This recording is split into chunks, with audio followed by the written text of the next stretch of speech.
At noon, another load of raccoons comes in, and Claude takes them out back of the office and executes them with a tire iron. Then he checks for vitals, wearing protective gloves. Then he drags the cage across 209 and initiates burial by dumping the raccoons into the pit that's our little corporate secret. After burial comes prayer, a personal touch that never fails to irritate Tim, our ruthless CEO.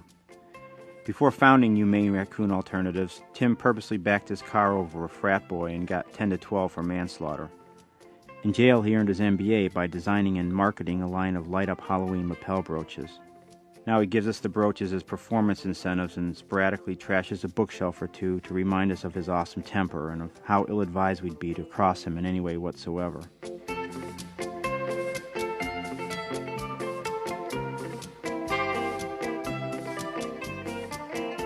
Post-burial, I write up the invoices and a paragraph or two on how overjoyed the raccoons were when we set them free. Sometimes I'll throw in something about spontaneous mating beneath the box elders. No one writes a better misleading letter than me. In the area of phone inquiries, I'm also unsurpassed. When a client calls to ask how their release went, everyone in the office falls all over themselves, transferring the call to me. I'm reassuring and joyful. I laugh until tears run down my face at the stories I make up regarding the wacky things their raccoon did upon gaining its freedom. Then, as per Tim, I ask if they'd mind sending back our promotional materials. The brochures don't come cheap. They show glossies of raccoons in the wild, contrasted with glossies of poisoned raccoons in their death throes. You lay that on a housewife with perennially knocked-over trash cans and she breathes a sigh of relief. Then she hires you. Then you get a 10% commission.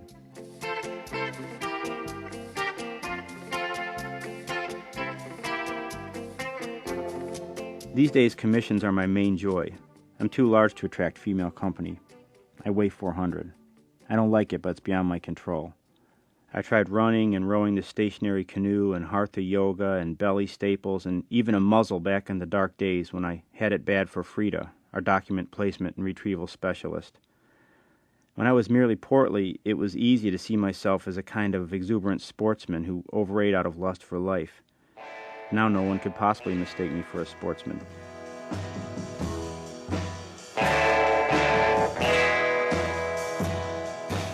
When I finished invoicing, I enjoy a pecan cluster. 2, actually. Claude comes in all dirty from the burial and sees me snacking and feels compelled to point out that even my sub-rolls have sub-rolls. He's right, but still it isn't nice to say. Tim asks, did Claude make that observation after having wild sex with me all night? That's a comment I'm not fond of, but Tim's the boss. His t-shirt says, I hold your purse strings in my hot little hand. Ha ha, Tim, says Claude, I'm no homo.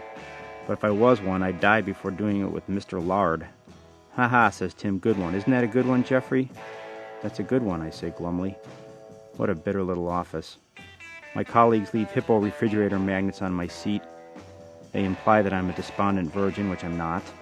They might change their tune if they ever spoke with Ellen Burdamley regarding the beautiful night we spent at her brother Bob's cottage.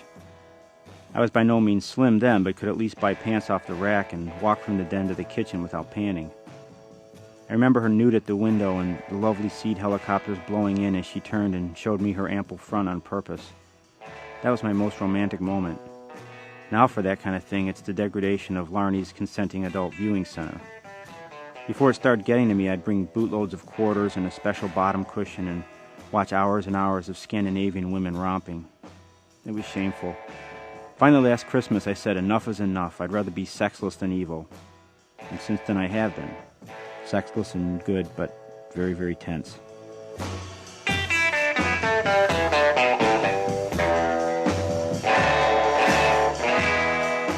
Since then, I've tried to live above the fray.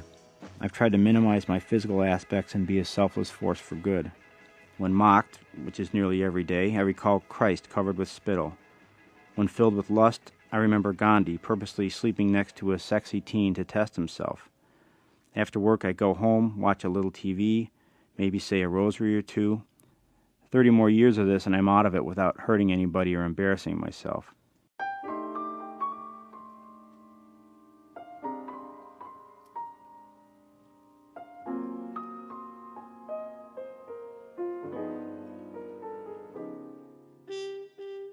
Sadly, I find my feelings for Frida returning. I must have a death wish. Clearly I repulse her. Sometimes I catch her looking at my gut overhangs with a screwed-up face. I see her licking her lips while typing, and certain unholy thoughts go through my head. I hear her speaking tenderly on the phone to her little son Len, and can't help picturing myself sitting on a specially reinforced porch swing while she fries up some chops and Len digs in the muck. Today, as we prepare mailers, she says she's starting to want to be home with Len all the time, but there's the glaring problem of funds. She makes squat. I've seen her stub. There's the further problem that she suspects Mrs. Rasputin, Len's babysitter, is a lush. I don't know what to do, Frida says. I come home after work and she's sitting there tipsy in her bra, fanning herself with her racing form. Before I know what I'm saying, I suggest that perhaps we should go out for dinner and offer each other some measure of comfort. In response, she spits her tab out across her cubicle. She says now she's heard it all. She goes to fetch Tim and Claude so they can join her in guffawing at my nerves.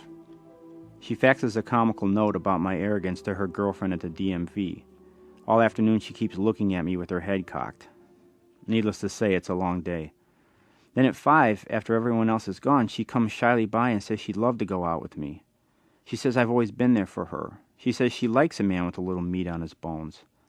She says pick her up at 8 and bring something for Len. I'm shocked. I'm overjoyed. My knees are nearly shaking my little desk apart. I buy Len a football helmet and a baseball glove and an aquarium and a set of encyclopedias. I basically clean out my pitiful savings. Who cares? It's worth it to get a chance to observe her beautiful face from across a table without Claude et al. Hooting at me.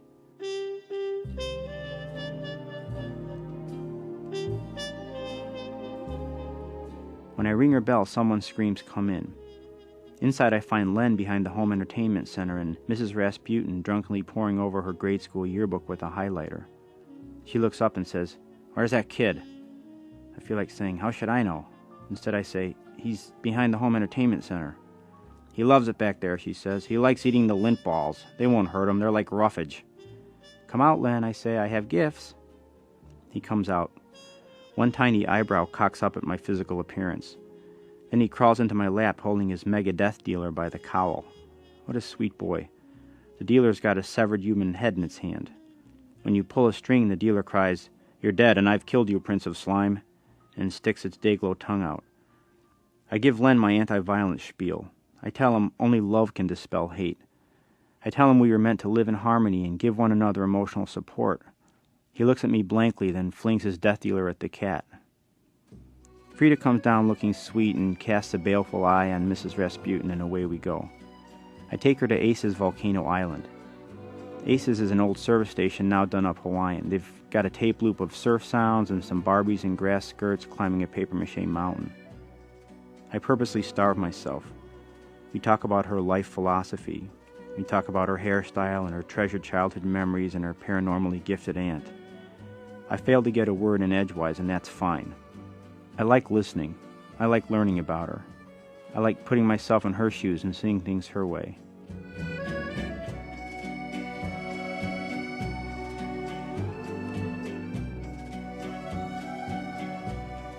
I walk her home. Kids in doorways whistle at my width. I handle it with grace by shaking my rear. Frida laughs. A kiss seems viable. It all feels too good to be true. Then on her porch, she shakes my hand and says, "Great, she can now pay her phone bill, courtesy of Tim." She shows me their written agreement. It says, "In consideration of your consenting to be seen in public with Jeffrey, I, Tim, will pay you, Frida, the sum of $50.